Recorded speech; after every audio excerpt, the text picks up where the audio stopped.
Deňiz arsy. Hey, deňiz arsy, deňiz arsy. Bu sözler onu kemsitmek üçin aýdylýardy. Onuň daşyna üýşüp hemişe üstünden gülýärdiler. Polup dostlarynyň näme üçin beýle diýeni düşünüp bilen okdy. Olara hiç ýyly irwet zatama diýmeýärdi. Ahir dostlarynyň edýän bu gödek oýunlaryna çydap bilmedi. Oňa bir ýa-da iki bolup diýel.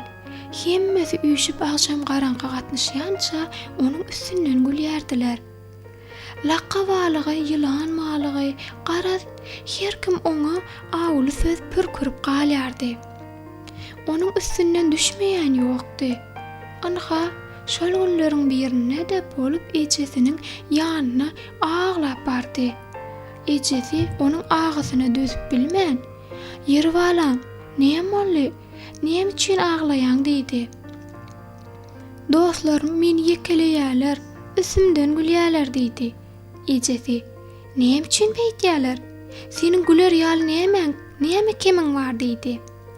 "Maňa deňiz arsy diýýärler." Ejesi ýylgaryp, "Seniň ara meňdeş ýeriň hem ýok. Ýöne seniň bilen oýun etmek islenirler. Gynanyp oturma" diýdi. "Men näme üçin gynanmaly dälmişim? Olar üýşüp mydama meni ýekeleýärler." Ejesi polupyň özelenip durşuna dözmedi. Çağa ejesini hem şeý dip kemsidiler ekenler. Olara bu häsiýetlerini goýdurup bilmeýänni. Olam şeý dip ejesine gurrun bererdi. Ejesi, "Sen olara üns berme" diýerdi. Şeýle ýagdaýlarda iň gowy çykalga olara üns bermeliler. Olaram şeý dipdi. Şonna ejesiniň hem aýdanlaryny daşyny aklara kär etmeýärdi.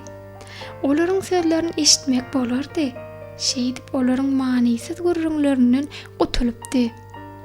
Ýöne ejesi bu ýoly çagasyna näme düşünür bilerkä?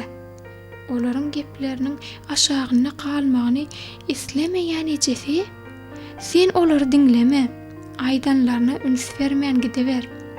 Sen deňiz enesiniň çagasy ahyryn. Menem bir wagtlar sen ýalym.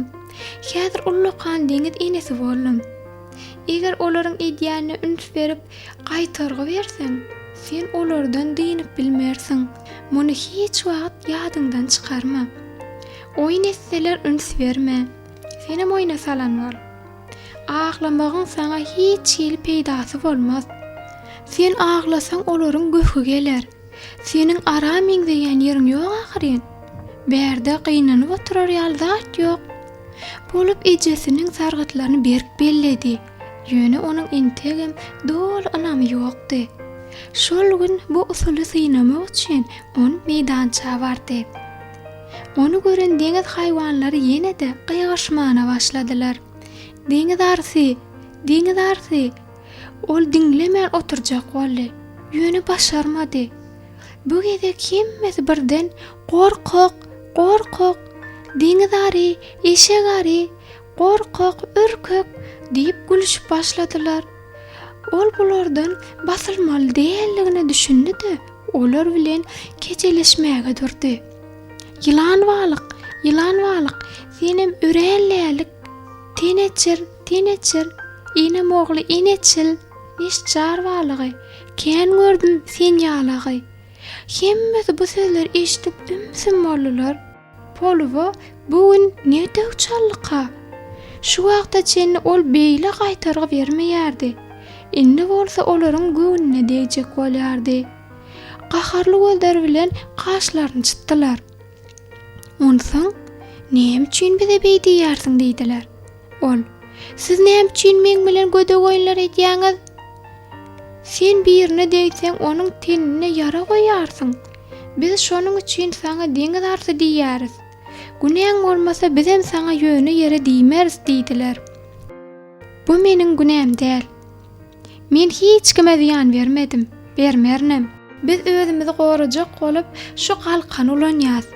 Näme özüňizi goramak üçin siziň hiç sadyňyz ýokmy? Anha mysal üçin, istakozyň üstündäki gaýçy näme? Marianyň istwarynyň çakky ýaly dişleri näme gerek? Guyruğuňyzam käwat bıçak ýerine ulan ýaňyz. Bu sözleri diňläp utanyp başladylar. Polup dogry aýtýardy. Şonuň üçin ondan ötünç soradylar. Gaýdyp göwüne degişmejeklerine söz berdiler. Ana haş edip polup ýeňiş gazandy. Gaýdyp deňiz jandarlary oňa kimsiziji söz aýtmadylar.